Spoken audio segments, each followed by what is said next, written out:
নমস্কার, সুভদ্রা রান্নাঘরে আমার সকল দর্শক বন্ধুকে জানাই স্বাগত। আমি শিউলি। আজকে দেখো আমি একটা খুব হেলদি রেসিপি নিয়ে এসেছি। এগুলো হলো মুগ কড়াইগুলোকে আমি ভিজিয়ে রেখেছিলাম 4-5 ঘন্টা। তো ভিজে একদম বড় বড় হয়ে গেছে, দানাগুলো দেখো খুব সুন্দর মোটা মোটা হয়ে গেছে। যাই হোক, তো আমি এগুলোকে ব্লেন্ডারের মধ্যে দিয়ে দিচ্ছি। এগুলোকে আমি খুব সুন্দর করে একটা মিহি পেস্ট বানাবো। তার সাথে কি দেবো বলো তো? তার সাথে এটা হচ্ছে সুজি, 1 বাটি আমি ডাল নিয়েছি, মুগ কড়াই নিয়েছি, আর এটা হচ্ছে 1/2 বাটি সুজি নিয়ে নিলাম। আর তার সাথে কী দেবো বলো তো? একটু 2 টুকরো আদা দিয়ে দিলাম, একটা কাঁচা লঙ্কা দিয়ে দিলাম। এগুলোকে আমি সুন্দর করে ব্লেন্ড করে নিয়ে আসছি। কিছু এগুলো ধনেপাতা নিয়েছি, আর কতগুলো বিনস নিয়ে নিয়েছি, আর গাজর নিয়েছি, এটা হচ্ছে ক্যাপসিকাম নিয়েছি, একটা কাঁচা লঙ্কা নিয়েছি। এগুলোকে আমি একসাথে চপ করে নিয়ে আসব, সুন্দর করে চপ করে নিয়ে আসছি।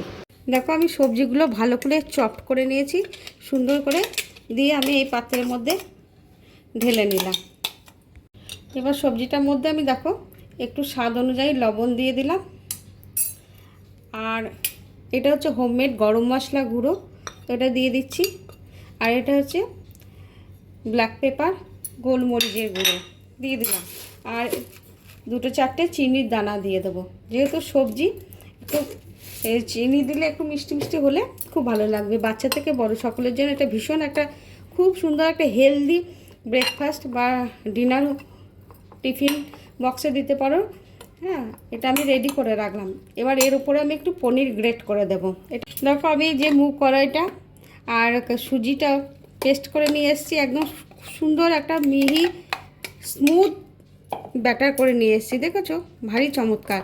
এর মধ্যে আমি লবণ দেব, লবণ তো দিইনি, লবণ দিতে হবে। স্বাদ অনুযায়ী আমি একটু লবণ দিয়ে দিলাম, ব্যাস। এটাকে আর কিছু দেব না, এটাকে আমি একটু ভালো করে ফেটিয়ে নেব। আমার ঘরে হাতে নিজে বানানো পনির আমি একটু কেটে নিয়েছি। এবার পনিরটা ওর সাথে আমি একটু গ্রেট করে দিয়ে দিচ্ছি এই সবজিটার সাথে। আমি দেখো গ্যাসের মধ্যে প্যান বসিয়ে দিয়েছি, একটু ঘি দিয়ে দিলাম। ঘিটাও আমার নিজে হাতে ঘরে বানানো ঘি, অপূর্ব সুন্দর ফ্লেভার আসছে। তোমরা চাইলে তেল, বাটার যা ইচ্ছা দিতে পারো, আমি ঘিটাই দিলাম। আহা আহা, কি ভালো যে গন্ধ বেরোচ্ছে। দেখো আমি এটাকে ব্যাটারটাকে না শুধু ফেটিয়ে নিয়েছি, আমি এর মধ্যে কিছু দিই নাই, মানে খাবার সোডা বা ইনো টিনো কিছু দিইনি। তোমরা যদি চাও তাহলে দিতে পারো। হ্যাঁ, এবারে দেখো আমি ব্যাটারটা এক হাতে দিয়ে দিলাম। এবারে একটু ওপর থেকে এই যে আমি সবজিটা রেডি করে রেখেছি, মশলা টশলা মাখিয়ে পনির টনির দিয়ে এই সবজিটা ওপর থেকে আমি দিয়ে দেব। একটা ভারী চমৎকার হেলদি রেসিপি হবে। তোমরা এভাবে বানাবে, বানিয়ে বাচ্চা বড় সকলের জন্য দেবে, দেখবে খুব মানে মন ভরে সুন্দরভাবে খাবে। দেখো এটা হয়ে এসছে, আমি মিনিট 3 রেখেছিলাম। এবার তোমরা চাইলে চাপা দিতে পারো, বুঝেছো তো? এই দেখেছো, ভারী চমৎকার হয়েছে। এটা আমি একবার উল্টে দিলাম। দেখো এবার আমি উল্টে দিচ্ছি এই দিকটা। হা কি ভালো যে হয়েছে, তোমাদের আমি কি বলবো, আমার তো মানে দারুণ ভালো লাগছে। এবারে এটাকে আমি উঠিয়ে নিচ্ছি।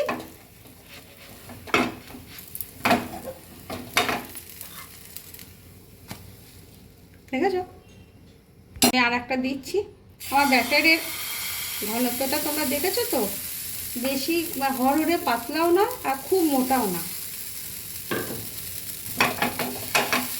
এবার আমি আবার সেম প্রসেসে ওই সবজিটা দিয়ে দিচ্ছি। এইভাবে আমি এবার বাকিগুলো বানিয়ে নেব। তোমরা আমার সাথে থাকো। দেখো আমার রেসিপি রেডি এবং সার্ভ করে দিয়েছি। তোমরা এভাবে অবশ্যই বানাবে। একটা হেলদি, একদম সম্পূর্ণ নিরামিষ এবং হেলদি একটা রেসিপি তোমরা বানিয়ে খাবে, বাচ্চা থেকে বড় সকলে, এবং আমাকে কমেন্ট করে জানাবে তোমাদের কেমন লেগেছে একটা স্বাস্থ্যকর রেসিপি। তাহলে তোমরা সবাই ভালো থেকো, সুস্থ থেকো, আমার পাশে থেকো। সকলকে জানাই অসংখ্য ধন্যবাদ, অনেক অনেক ভালোবাসা। নমস্কার।